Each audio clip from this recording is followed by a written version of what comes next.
जब भी आपकी जिंदगी में कोई भी संकट आए, छोटा हो या बड़ा, जीवन के उतार चढ़ाव में जब भी आप खुद को असहाय महसूस करें, तब श्रीमद् भगवद गीता के ये 30 अनमोल उपदेश आपकी शक्ति बनेंगे। इन दिव्य शिक्षाओं को गहराई से समझना और जीवन में अपनाना आपकी सफलता और शांति के लिए बेहद जरूरी है। तो इस वीडियो को अंत तक ध्यानपूर्वक देखें ताकि आपके जीवन में भी सकारात्मक परिवर्तन आ सके।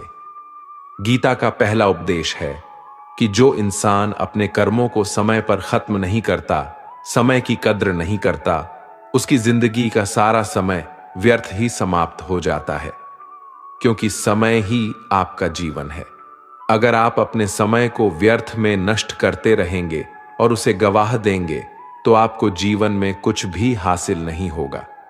अगर कुछ जिंदगी में पाना चाहते हैं तो समय की कदर अवश्य करना सीखो। जो भी व्यक्ति गीता के इन 30 उपदेशों को रोज सुनेगा, समझेगा, तो जिंदगी की कितनी भी मुश्किल से मुश्किल घड़ी क्यों ना आ जाए, उसे ऐसे मुश्किल वक्त में भी रास्ता अवश्य मिलेगा। गीता का दूसरा उपदेश है कि मृत्यु से डरना व्यर्थ है। हर व्यक्ति के मन में मृत्यु का भय होता है। इस संसार का जब से निर्माण हुआ है तब से जन्म मृत्यु का चक्र चला आ रहा है। ये प्रकृति का नियम है। इस सत्य को स्वीकार करके भयमुक्त होकर आज में जीना चाहिए। किसी को भी आने वाले पल के बारे में कुछ नहीं पता होता, लेकिन इस संशय में भयभीत रहने से जीवन नहीं दिया जा सकता। गीता का तीसरा उपदेश है कि बुरा इंसान कभी अपनी बुराई नहीं छोड़ेगा। चाहे आप उसके साथ कितना भी अच्छा चलो, वो आपको तकलीफें अवश्य ही देगा। इसलिए जो जैसा है आप उसके साथ वैसा ही व्यवहार करें। बुरे इंसान के साथ आप कितना भी अच्छा बन जाओ, वो कभी अच्छा नहीं बनने वाला। दुर्योधन जंगल में पांडवों को मारने के लिए गया था, लेकिन वहां पर भी लोगों ने दुर्योधन को पकड़ लिया। उसका मित्र कर्ण भी उसे छोड़कर भाग गया। वो भील दुर्योधन को मार देना चाहते थे, लेकिन युधिष्ठिर अपने भाई की रक्षा करने के लिए वहां पहुंच गया और उसके जीवन की रक्षा की। लेकिन उसके बाद क्या हुआ? वो हमेशा पांडवों को नुकसान ही करता रहा। इसलिए अगर कोई इंसान बुरा है, उसके साथ आप ज्यादा अच्छा बनने की कोशिश ना करो। जो जैसा है उसके साथ वैसा ही व्यवहार करो। गीता का चौथा उपदेश यह है कि आप जैसा अन्न खाओगे वैसा ही आपका मन और आपकी बुद्धि होगी। अब वैसा ही कर्म करोगे और वैसा ही आचरण करोगे। सात्विक अन्न खाओगे तो आपका मन भी सात्विक होगा। सात्विक व्यवहार भी करोगे, सोच भी आपकी अच्छी होगी। श्री कृष्ण ने भागवत गीता में सात्विक, राजसी और तामसी इन तीनों आहारों का विस्तार से वर्णन किया है कि क्या खाना चाहिए, क्या नहीं खाना चाहिए। पर इसका निचोड़ यही है कि जो मनुष्य सात्विकता से भोजन करता है उसे जीवन में सुख और शांति अवश्य मिलते हैं। गीता का पांचवा उपदेश है कि वो इंसान जिंदगी में सफल माना जाएगा जो अंदर से हमेशा खुश रहता है। बाहर से तो सभी खुश दिखाई देते हैं, लेकिन अंदर से इंसान अशांति से भरा रहता है। बहुत पैसा कमा लिया, कामयाबी हासिल कर ली, लेकिन वो कामयाबी असली नहीं। असली कामयाबी तब मानी जाएगी जब आपका मन खुश रहता हो। गीता का छठा उपदेश है कि जो किसी और का है उस पर कभी अधिकार अपना नहीं जमाना चाहिए, कभी कब्जा नहीं करना चाहिए। जब शकुनी ने षड्यंत्र करके पांडवों को हस्तिनापुर से अलग करवा दिया, एक राज्य दे दिया जहां की भूमि भी बंजर थी, जहां और कुछ नहीं हो सकता था, लेकिन पांडवों ने उस शहर को इतना सुंदर बना दिया, इतना वैभवशाली बना दिया कि हस्तिनापुर भी उसके आगे फीका लगने लगा।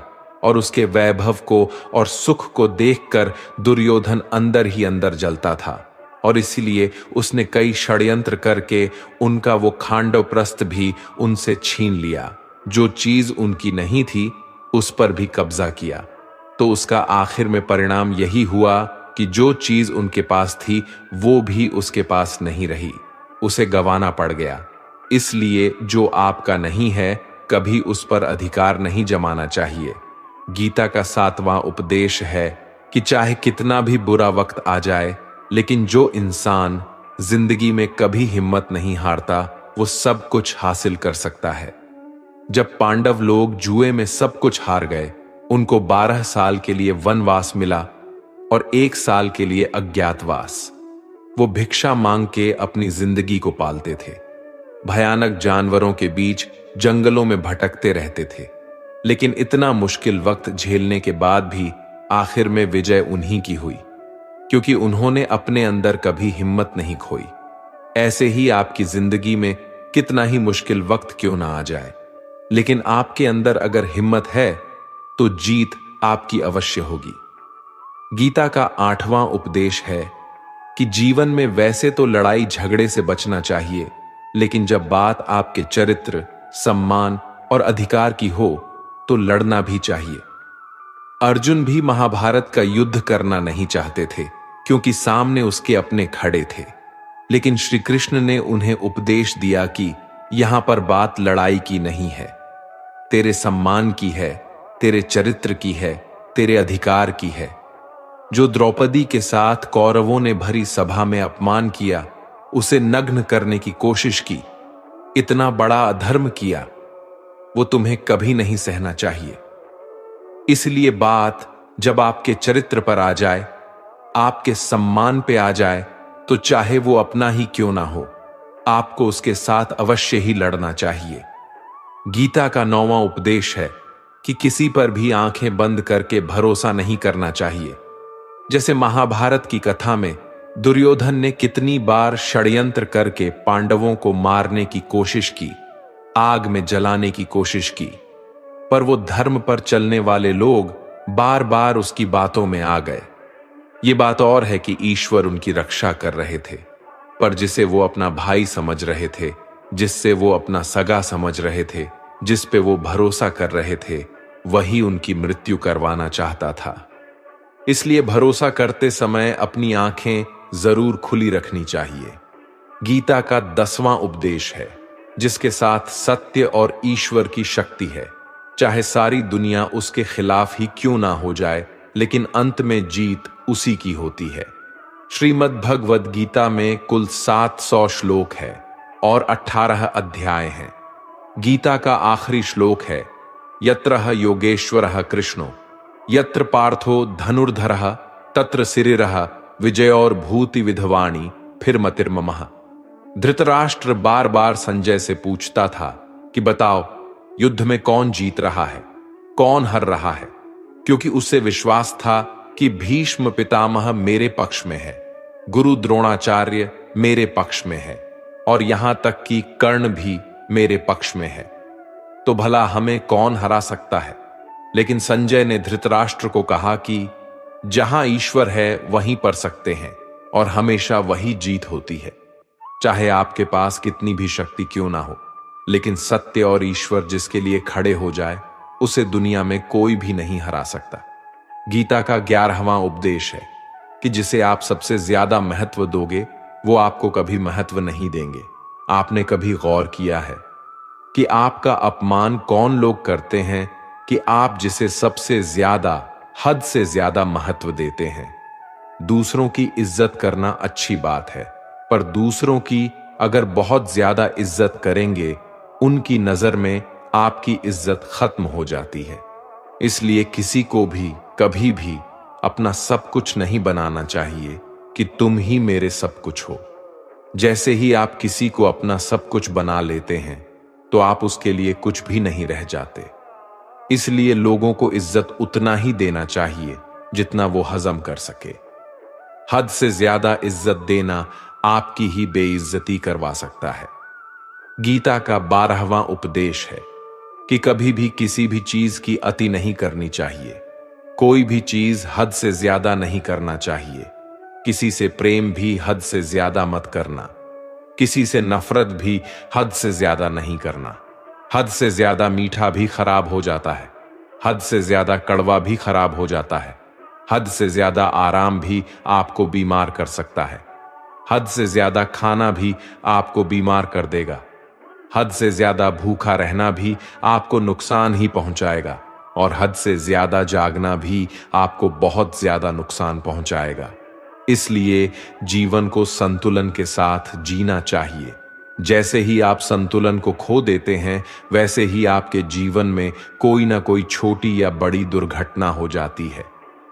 गीता का 13वां उपदेश है कि हर काम को समझदारी से करना ही योग होता है। योगा कर्मसु कौशलम। कई लोग काम तो करते हैं लेकिन उन्हें हासिल कुछ नहीं होता।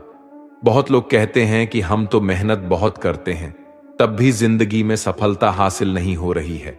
लेकिन सच्चाई ये है कि बहुत कुछ करने से, बहुत मेहनत करने से आपको सफलता नहीं मिलेगी, लेकिन सही तरीके से, सही समझ के साथ काम करने से आपको जिंदगी में सफलता अवश्य मिलेगी। गीता का 14वां उपदेश है कि जो भी होता है अच्छे के लिए होता है, और जो हो रहा है वो भी अच्छे के लिए ही हो रहा है, और जो आने वाले भविष्य में होगा वो भी अच्छे के लिए ही होगा। वैसे ये बहुत गहरी बात है। कुछ चीजें जिंदगी में ऐसी होती है जो हमें लगता है कि मेरे साथ ही ऐसा क्यों हुआ, मेरे साथ ही होना था ये सब। लेकिन जब वो वक्त गुजर जाता है, एक दिन हमको समझ आ जाता है कि अगर हमारे साथ ये सब नहीं होता तो आज हम इस मुकाम पर नहीं होते। अगर मेरे साथ ये सब नहीं होता तो शायद हमारी जिंदगी और भी बर्बाद हो सकती थी। इसीलिए अगर हमें ये समझ में आ जाए कि जिंदगी में जो कुछ भी हो रहा है वो सब अच्छे के लिए ही हो रहा है, तो जीवन में हमेशा खुश रहेंगे। गीता का 15वां उपदेश यह है कि जो मुश्किल वक्त में, जो दुख के समय में आपका साथ दे, सिर्फ वही आपका अपना है। बाकी सब अपनेपन का नाटक करने वाले बहुत लोग होते हैं। बड़ी बड़ी बातें करने वाले बहुत लोग होते हैं कि हम आपसे बहुत प्रेम करते हैं। कोई भी दुख हो, कोई भी तकलीफ हो, हमें याद कर लेना। लोग दुख उठाने की बात करते हैं, लोग आने जाने की बात करते हैं, हाथ मिलाना तो ठीक से नहीं जानते और दिल मिलाने की बात करते हैं। जब सच में आपकी जिंदगी में तकलीफ आएगी ना, तब आपको समझ में आ जाएगा कि आपका साथ देने के लिए कौन खड़ा है और कौन भाग गया। क्योंकि उस समय पे सारे लोग भाग जाते हैं, क्योंकि लोगों को पता होता है कि ये व्यक्ति हमारे पास आया तो हमसे मदद ही मांगेगा और वो हमें कुछ दे नहीं पाएगा।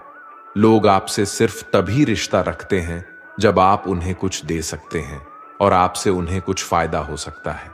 लेकिन जब लोगों को ये पता चल जाता है, ये समझ में आ जाता है कि उनको आपसे कोई फायदा नहीं होने वाला, बल्कि उनको तो आपकी मदद करनी पड़ेगी, तो वो आपको दूर से ही देखकर भाग जाते हैं। इसलिए जो आपके मुश्किल वक्त में आपके साथ खड़ा हो, सिर्फ वही आपका अपना होता है। बाकी इस दुनिया में सब पराये होते हैं, क्योंकि सिर्फ अपना अपना कह देने से कोई अपना नहीं हो जाता। गीता का 16वां उपदेश है कि चाहे आप किसी की मदद करें या ना करें, लेकिन जानबूझकर कभी किसी का दिल नहीं दुखाना चाहिए। क्योंकि जब आपकी वजह से किसी का दिल दुखता है ना, तो याद रखना आपको भी वही दर्द एक दिन जरूर मिलेगा। लेकिन जब आप किसी का दिल दुखाते हैं तो आपको भले पता ना चलता हो, लेकिन जब कोई भी आपका दिल दुखाता है तब आपको समझ में आ जाता है कि दिल पर चोट लगने की वजह से कितना दर्द होता है। इसलिए चाहे आप किसी की मदद करो या ना करो, लेकिन किसी का दिल कभी भी नहीं दिखाना चाहिए। गीता का 17वां उपदेश यह है कि जिस इंसान को बात बात पर क्रोध आता है, सुख और शांति उसके जीवन में कभी नहीं आ सकते। क्योंकि जो इंसान बहुत ज्यादा क्रोधी होता है, उसके सारे मित्र उसे छोड़कर चले जाते हैं। वो अपने मन में भी दर्द में ही जीता रहता है, तकलीफों में जीता है। ज्यादा गुस्सा करके या ज्यादा क्रोध करके जो भी आपके पास है ना, वो आप उसे खो दोगे, और ऐसे इंसान को शांति कभी नहीं मिलने वाली है। इसलिए अपनी जिंदगी में शांति अगर चाहते हो तो बात बात पर गुस्सा करना छोड़ देना चाहिए। गीता का 18 उपदेश ये है, आप संसार में जितना प्रेम लगाओगे उतना ही जीवन में दुख और पीड़ा का अनुभव करोगे। गीता का 19वां उपदेश यह है कि जो आपका है वो आपको मिलके ही रहेगा, और जो नहीं मिला है उसके लिए रोना छोड़ दो। आप जिसके लिए जितना रोगे वो चीज आपसे उतना ही दूर चली जाएगी, और जो चीज आपकी सच में है वो कहीं ना कहीं से आपके पास जरूर पहुंच जाएगी। इसलिए जो आपको जिंदगी में हासिल नहीं हो रहा है, हासिल नहीं हुआ है, उसका पछतावा करना, उसके लिए रोना आपको बिल्कुल बंद कर देना चाहिए। गीता का 20वां उपदेश यह है कि जिंदगी में अगर खुशी चाहते हो तो मन की गुलामी को त्याग कर दो। कई लोग कहते हैं कि हम करना तो बहुत कुछ चाहते हैं लेकिन कुछ कर ही नहीं पाते। पता भी सब कुछ है कि क्या करने से हमारी जिंदगी बेहतर हो सकती है, क्या चीज है जो हमको नुकसान पहुंचा रही है, लेकिन फिर भी कुछ कर नहीं पाते। समझते सब कुछ है लेकिन समझकर भी, चाहकर भी कुछ कर ही नहीं पाते। वो इसलिए होता है क्योंकि आप अपने मन के गुलाम बन चुके हो। लोग तो अपनी जीभ का भी स्वाद तक नहीं छोड़ पाते, फिर कहते हैं कि हम पतले नहीं हो पाते, फिट नहीं हो पाते, सक्सेस नहीं मिल रही है, क्योंकि जो आपको करना चाहिए आप वो करते ही नहीं हैं। आपका मन सब कुछ समझकर भी आपको वो करने ही नहीं देता। इसलिए जिंदगी में अगर आगे बढ़ना है तो अपने मन के अनुसार चलना छोड़ दो। जो आपके ये सही है वो ही आपको करना चाहिए। गीता का 21वां उपदेश ये है कि आलसी इंसान कभी कुछ हासिल नहीं कर सकता। अधिकतर लोग सिर्फ योजनाएं ही बनाते रहते हैं कि मुझे बड़ा घर चाहिए, मुझे बड़ी गाड़ी चाहिए, मैं दुनिया घूमना चाहता हूं, मुझे ये चाहिए, वो चाहिए। ये हर कोई सोच लेता है, लेकिन उस पर मेहनत करना, अपना कर्म करना वो नहीं करते। क्योंकि चाहना तो बहुत आसान है, लेकिन उसके लिए कर्म करते रहना वो बहुत मुश्किल है। हर कोई चाहता है कि मेरा शरीर फिट हो, लेकिन उसके लिए एक्सरसाइज करना वो आपको ही करना होगा। जो इंसान आलसी बन के बैठा रहता है तो उसे ना ही अच्छा शरीर मिलता है और ना ही अच्छा जीवन मिलता है। तो अगर जिंदगी में कुछ पाना चाहते हो तो आलस्य को अपनी जिंदगी से दूर कर देना। आलस्य के चलते ही आपको कुछ मिलने वाला तो नहीं, लेकिन जो आपके पास है ना वो भी गवा दोगे।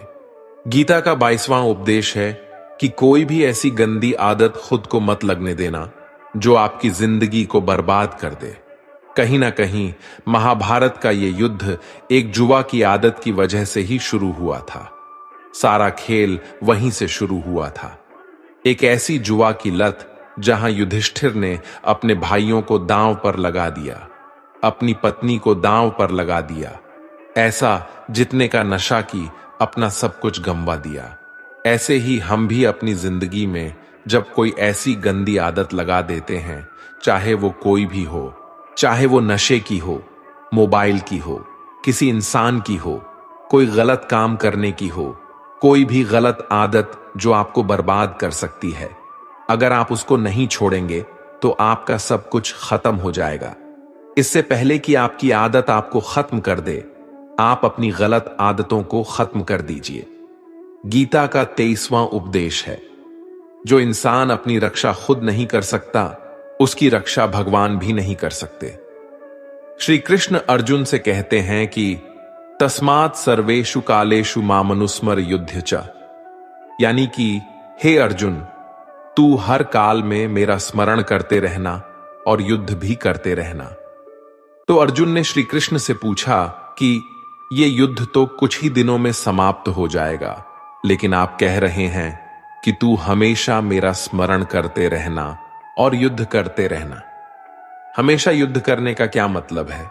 तो श्री कृष्ण ने अर्जुन से कहा कि ये जिंदगी ही रणभूमि है, इस जीवन में सुख दुख आते ही रहेंगे और तुझे उनका डट के मुकाबला करना है।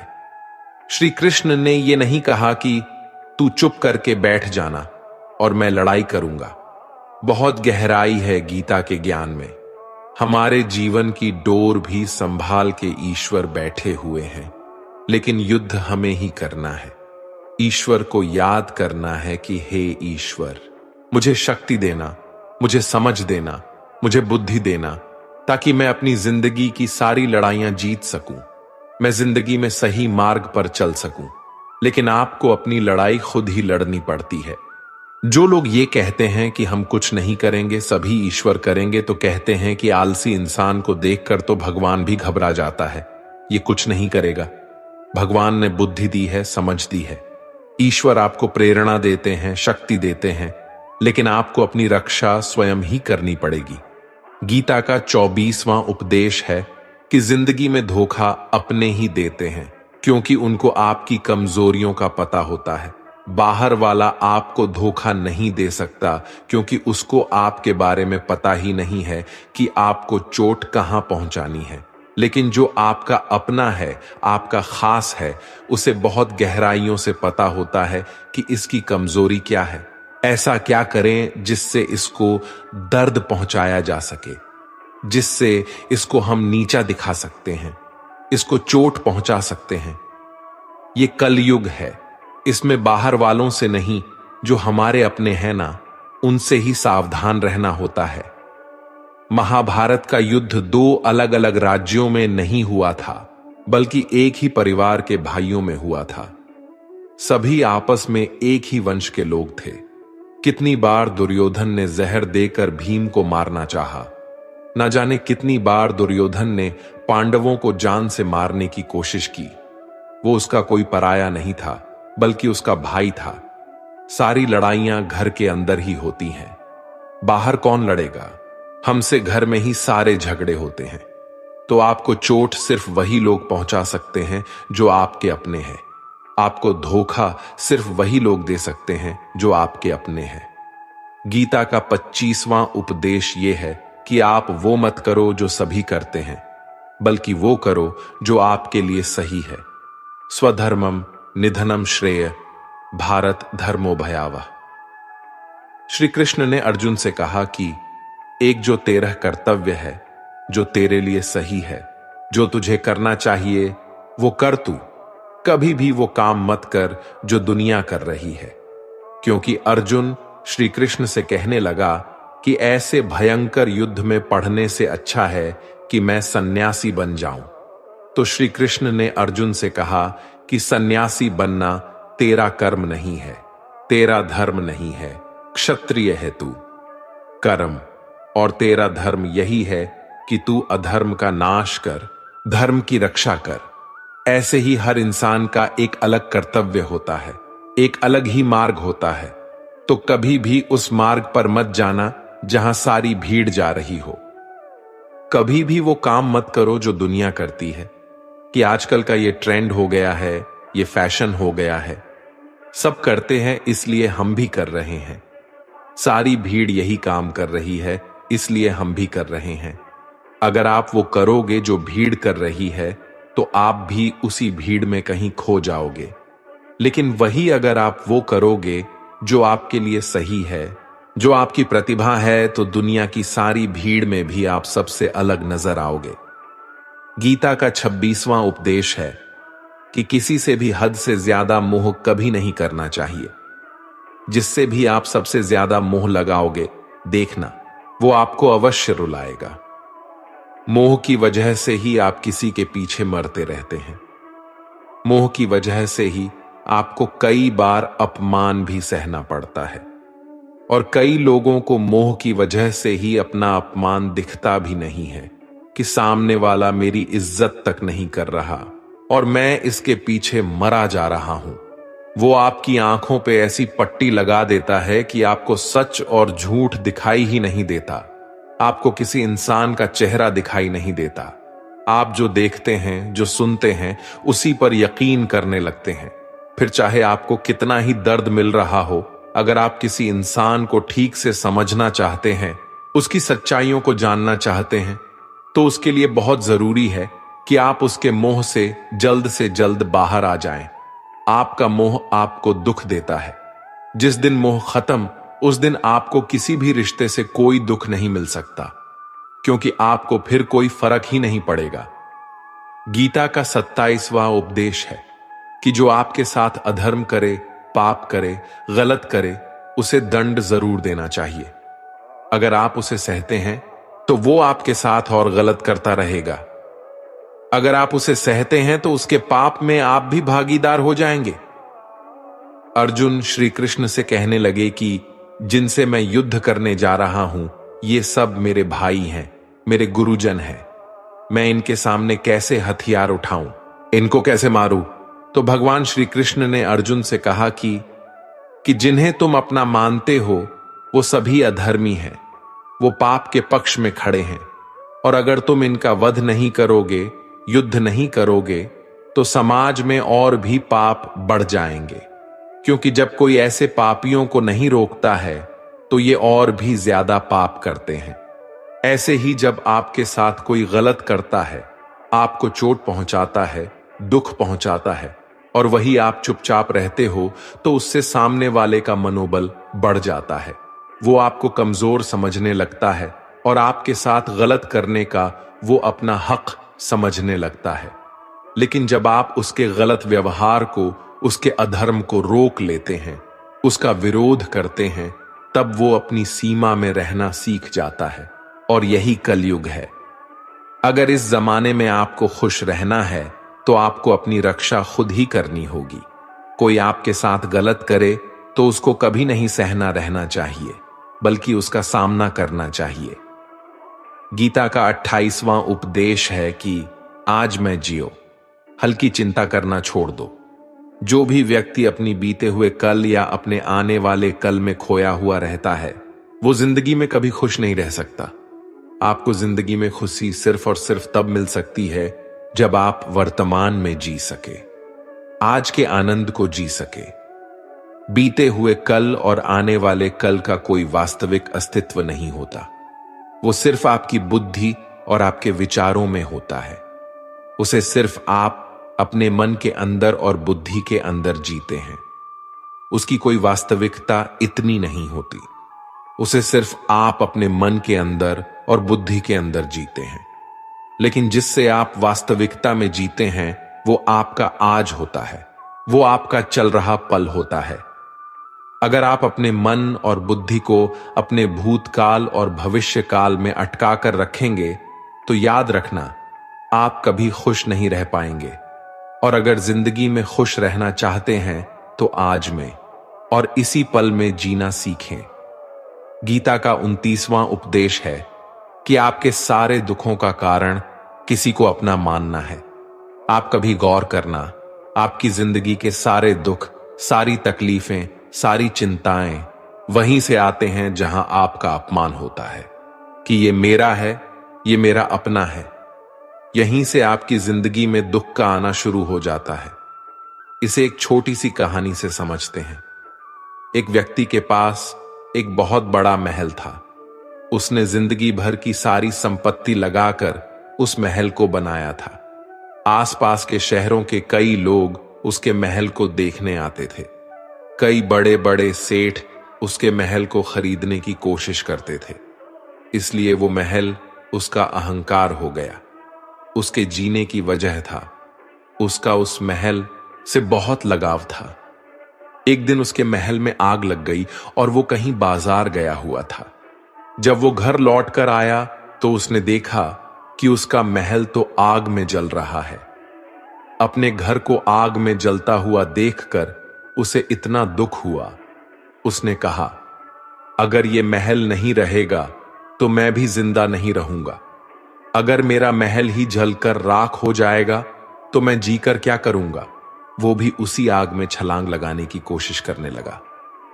तो किसी दूसरे व्यक्ति ने उसे रोक लिया और कहा कि भाई, ये जो तुम्हारा महल है, इस महल को तुम्हारे कल बेटे ने किसी और को बेच आया है। जब उसे पता चला कि ये महल अब मेरा नहीं किसी और का हो चुका है, तो उसकी सारी चिंता खत्म हो गई। जैसे और लोग उस जलते हुए महल को देखकर तमाशा देख रहे थे, वैसे ये भी खड़ा हो गया। इतने ही देर में उसका बेटा आया। वो अपने बेटे को देखकर बहुत खुश हुआ। उसे आशीर्वाद देने लगा कि तेरे जैसा बेटा तो बहुत भाग्य वाले माता पिता को मिलता है। तुमने तो मेरी जिंदगी बचा ही ली। आज इस घर में आग लग रही थी और तूने कल ही इसका सौदा कर दिया। वो अपने पिताजी से कहने लगा कि पिताजी, इस महल के सौदे के लिए बात तो करने गया था, पर सौदा कभी पक्का हुआ ही नहीं है।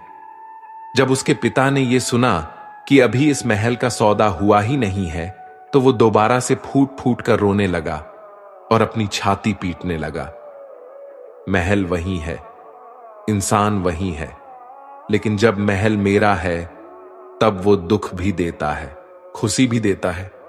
लेकिन जब वो मेरा नहीं है, उससे मेरा कोई रिश्ता नहीं है, तो सारे दुख खत्म हो जाते हैं। ऐसे ही जिंदगी में जब किसी जगह किसी इंसान को, किसी रिश्ते को, किसी काम को हम अपना मान लेते हैं, मेरा मान लेते हैं, वो वहीं से सारे दुखों की शुरुआत होती है, वहीं से हर तकलीफ की शुरुआत होती है। तो श्रीमद् भगवद गीता का ये 29वां उपदेश यही कहता है कि आप जैसे ही किसी को अपनी जिंदगी जीने की वजह मान लेते हो, इसके बिना तो मैं जी ही नहीं सकता, तो फिर वो चीज, वो इंसान, वो काम आपको बहुत दुख देता है। दोस्तों, इससे पहले कि हम उपदेश पर जाएं, आपसे विनती है कि अगर आप इस वीडियो से कुछ भी सीख रहे हैं तो इस वीडियो को एक लाइक कर दीजिए और इस चैनल को सब्सक्राइब कर लीजिए। तो फिर चलिए आगे बढ़ते हैं। गीता का 30वां उपदेश है अश्वमेव भुक्तव्यम कृतम कर्म शुभाशुभम। इसका मतलब है कि आपने कोई भी कर्म किया हो, उसका फल आपको जरूर भोगना पड़ेगा। अगर आपने अच्छे कर्म किए हैं तो वो जाने अनजाने में किसी मुश्किल वक्त पे आपको वो अच्छे कर्म उस मुश्किल वक्त से बचा ही लेंगे। अगर आपने गलत कर्म किए हैं, पाप किया है, तो उसकी सजा भी आपको जरूर मिलेगी। तो इंसान कितना ही छुपकर कर्म करे, चाहे वो कितना ही चालाकी से कर्म करे, लेकिन कहते हैं ना, उस परमात्मा के, ईश्वर के चारों तरफ कैमरे लगे हुए हैं। हमारे एक एक कर्म पर वो प्रकृति, वो परमात्मा अपनी दृष्टि बनाए रखते हैं। हमारे एक एक कदम का हिसाब होता है। इसे हम एक कहानी से समझाते हैं। एक गांव में दो मित्र रहते थे। उन दोनों ने विचार किया, इस गांव में हम धन नहीं कमा पा रहे हैं। वो दोनों धन कमाने के लिए शहर चले गए। कुछ वर्ष वहां रहकर उन्होंने काफी धन कमाया। फिर सोचा कि अब हम अपने घर वापस चलते हैं, और हमने अच्छा खासा धन कमा लिया है। उस समय पे यातायात की इतनी सुविधाएं नहीं होती थीं। वो अपने बैलों पर ही यात्रा कर रहे थे। चलते चलते मार्ग में रात हो गए, तो उन्होंने विचार किया कि आज रात हम यहीं विश्राम करते हैं। एक मित्र ने कहा कि मैं यहां पर रहकर धन की रक्षा करता हूं, तुम बाजार जाकर भोजन की व्यवस्था कर लो। जब वो मित्र बाजार गया तो उसके मन में पाप आ गया। उसने सोचा कि इतना पैसा हमने कमा लिया है, अगर मैं इसको यही जंगल में मार दूं तो सारा पैसा मेरा हो जाएगा, नहीं तो मुझे इसका आधा धन इसको देना पड़ेगा। मन में ये खोट आने पर उसने अपने मित्र के खाने में जहर मिला दिया, और जब वो खाना लेकर के अपने मित्र के पास गया, उसका मित्र वो जहर वाला खाना खाकर वहीं पर उसकी मृत्यु हो गई। वो व्यक्ति सारा धन लेकर के अपने घर वापस आ गया। फिर उसके घर में पुत्र ने जन्म लिया। जब उसका बेटा पैदा हुआ तो वो बहुत ही बीमार रहता था। उसने अपने जीवन में जो कुछ भी धन कमाया था, उसका वो सारा धन अपने बेटे के इलाज में ही खत्म हो गया। बेटा बड़ा होता गया और इसका धन नष्ट होता गया। जब उसका बेटा थोड़ा और बड़ा हो गया तो उसके पिता ने पूछा कि बेटा, तू इतना बीमार क्यों रहता है? तू ठीक क्यों नहीं होता? मैंने अपनी जिंदगी का सब कुछ तुझ पर लगा दिया है, फिर भी तेरी तबीयत ठीक नहीं रहती। तो उसके बेटे ने बोला, कौन सा बेटा और कौन सा पिता? मैं तो तेरा वही मित्र हूं जिसको तूने जंगल में जहर देकर मार दिया था। मैंने अपना वही हिसाब पूरा करने के लिए तेरे पुत्र के रूप में तेरे ही घर में आया हूं। अब मेरा तेरा हिसाब बराबर। अब मेरा जीवन यहीं समाप्त होता है। तो गीता का उपदेश हमें यही सिखाता है, कोई अपने आप को कितना भी चालबाज समझता हो, होशियार समझता हो, लेकिन अगर उसने गलत कर्म किया है, चाहे आज नहीं तो कल उसे उसका फल भोगना ही पड़ता है। कोई भी व्यक्ति अपने किए हुए कर्म से बिना उसको भोगे कभी छूट नहीं सकता। दोस्तों, अगर आपने इस वीडियो से कुछ भी सीखा हो तो इस वीडियो को एक लाइक कर दीजिए और कमेंट में जय श्री राधे कृष्णा अवश्य लिखिए। और इस चैनल पर नए हैं तो चैनल को सब्सक्राइब करके नोटिफिकेशन बेल आइकॉन को ऑल पर सेलेक्ट कर लीजिए। धन्यवाद। जय श्री कृष्णा।